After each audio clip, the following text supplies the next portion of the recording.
Hello friends, welcome to Archana's delicious recipes. நம்ம வீடியோவில் இன்றைக்கி என்ன பார்க்க போகிறோன்னா பனானா கேக் எப்படி செய்யலான்றதை பார்க்கலாம். இந்த பனானா கேக் பார்த்திங்கன்னா நம்ம இன்றைக்கி கோதுமை மாவில் தான் செய்ய போகிறோம். இந்த கேக் செய்கிறது பார்த்திங்கன்னா ரொம்பவே ஈஸி தான். இந்த கேக் செய்கிறதுக்கு பார்த்திங்கன்னா ஒரு 4 பொருள் இருந்தால் போதும், டப்புன்னு செஞ்சு முடிச்சிடலாம். வாங்க எப்படி செய்யலான்றதை பார்க்கலாம். ஒரு பவுல் எடுத்துக்கலாம். அந்த பவுலில் இந்த மாதிரி பழுத்த வாழைப்பழமாக பார்த்து ஒரு 3 வாழைப்பழம் எடுத்துக்கலாம். அதாவது நல்லா பழுத்து இருக்கணும் வாழைப்பழம், அப்போ தான் டேஸ்ட் வந்து நல்லா இருக்கும். இப்போ வாழைப்பழத்தை எல்லாத்தையும் சேர்த்ததுக்கப்புறம் இது போல் ஒரு ஃபோர்க் வச்சு நல்லா இது போல் அழுத்தி விட்டுருங்க. நல்லா அழுத்தி விட்டதுக்கப்புறம் இந்த வாழைப்பழத்தை எல்லாத்தையுமே இது போல் விஸ்க் வச்சு நல்லா இது போல் பீட் பண்ணிக்கோங்க. பீட் பண்ணதுக்கப்புறம் அதில் வந்து 1 கப் அளவு சுகர் சேர்த்துக்கலாம். சுகர் சேர்த்ததுக்கப்புறம் ஒரு விஸ்க் வச்சு வாழைப்பழம் சுகர் ரெண்டுமே நல்லா மிக்ஸ் ஆகி வரணும், அந்த அளவுக்கு மிக்ஸ் பண்ணி விட்டுக்கலாம். நல்லா மிக்ஸ் ஆனதுக்கப்புறம் கூடவே ஒரே ஒரு எக்கை மட்டும் இது போல் உடச்சி ஊற்றி எடுத்துக்கலாம். இதுக்கு ஒரே ஒரு எக் சேர்த்தா போதும். சேர்த்ததுக்கப்புறம் இதை வந்து நல்லா மிக்ஸ் பண்ணி விட்டுக்கலாம்.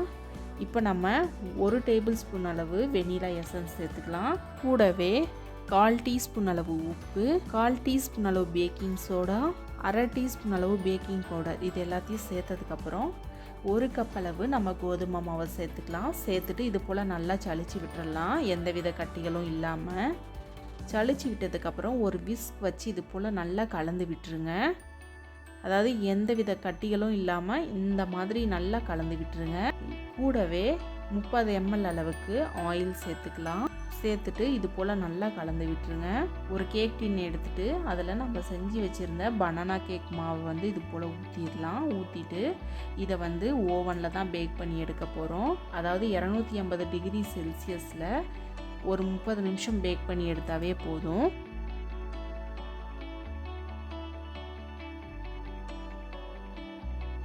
இப்போ பாருங்கள், நம்மளோட பனானா கேக் எல்லாமே 30 நிமிஷத்தில் நல்லா பேக் ஆகி வந்துருச்சு. இதை கட் பண்ணும் பொழுதே பாருங்கள் எந்த அளவுக்கு சாஃப்டாக இருக்குன்னு. நம்ம வீட்லேயே ரொம்ப சுலபமாக இந்த கேக்கை செஞ்சு முடிச்சிட்டோம். கண்டிப்பாக நீங்களும் இந்த பனானா கேக் ரெசிபியை ட்ரை பண்ணுங்கள். ட்ரை பண்ணிவிட்டு எப்படி வந்துச்சுன்னு உங்களோட ஃபீட்பேக்கை எங்களோட ஷேர் பண்ணுங்கள். இந்த வீடியோ உங்களுக்கு பிடிச்சிருந்தா மறக்காமல் லைக் பண்ணுங்கள், சப்ஸ்கிரைப் பண்ணுங்கள், ஷேர் பண்ணுங்கள்.